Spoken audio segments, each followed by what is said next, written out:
Prize fight. Yeah, you like that. You do like that because it's Miss Yearwood. We're joined now by country megastar and New York Times best-selling author Trisha Yearwood. She's sharing some of her favorite recipes from her new cookbook, Trisha's Table, My Feel-Good Favorites for a Balanced Life. It's full of healthy twists on comfort food classics. Always a pleasure to have you here. Thank you. I love your 80-20 rule. 80% of the times you do the right thing, and 20% you kind of... Right, and sometimes it flip-flops. You know, I've been on the road with my husband for 6 months, so sometimes 80% of the time it's been pretty bad, and 20% of the time good. But it's all about balance. And Garth wrote the foreword, and you talk about, you both are just trying to make the commitment to do the right things as much as you can when it comes to eating. Yeah, I mean, the first two books were very much about my mom's and my grandmother's recipes, and I still have those comfort foods in this book. Right. But this is more kind of the way we eat most of the time, and then we throw in the occasional. I think we have skilled apple pie over there. You know, so we do throw in some indulgent things, but we also try to lighten things up a little bit. Well, I tell you, do not skimp on flavor. That's one thing you don't do. So tell us what you're cooking here this today. Is really hot. I'm gonna turn it down. Oh, I know.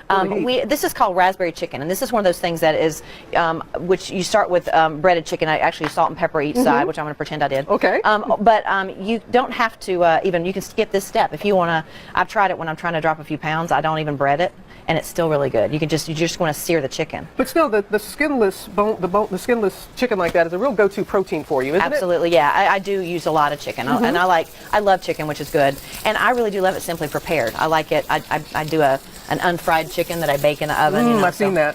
So that's the simple part of that, and then once you've seared the chicken, your pot's going to look like this, and then you're basically just kind of making a really light gravy, basically, that goes in it. And I use a shallot, which is a fancy word for onion. Exactly. Garlic. You're so fancy. Garlic, of course, I love garlic. This is a little bit of white wine vinegar.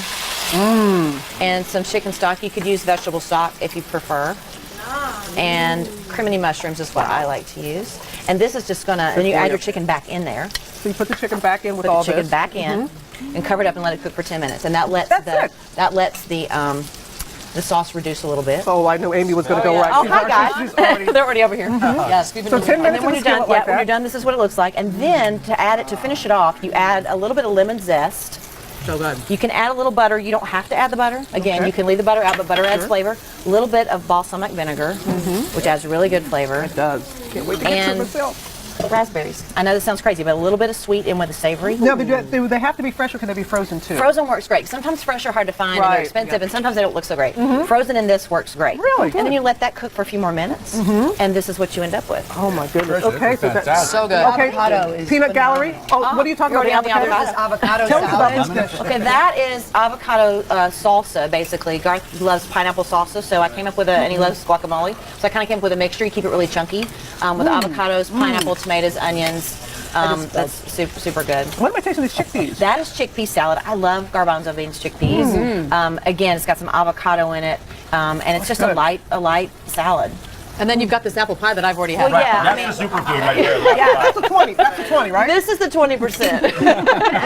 Trish, I love how you cook it right in. Right in the skillet. And it's a simple recipe from a sweet little lady, Miss Carter from South Georgia. And it all goes in one skillet, and it's so easy to make. Now, I can't believe you're starting your 6th season on the Food Network with your show. I know. It's good. I mean, I never dreamed. I just love to cook. I never dreamed I'd be talking about this for 6 seasons in, but it's fun. Oh, I mean, you look right there at home, and again, the 6th season for that. And we played the music. Can we play the music again? Price right. Can we bring it back up? Like to hear the music. I would love to hear the music again. This came out around Christmas time. It did. As you said, you're out on tour as well. Yes. So how are you keeping everything together? I don't know. I mean, I'm touring with the love of my life, so we have a good time, and we really are happy to be together, and we're playing music for a living, which is great. And then I work on the show when we're off. And I cook when we're home, so it's all good. It's all good. Well, I can't wait to dig in. Trisha, thank you very much. Congratulations on everything. And easy on the pie. I know. Oh my gosh, it's so good. You need to finish your main course. You just ate 80% of the 20%. I'm going to be eating 100% of it, Trisha. This is why you have your own show. Lines like that. Trisha's Table is in stores today, and you can also find these recipes on our website, goodmorningamerica.com, on Yahoo.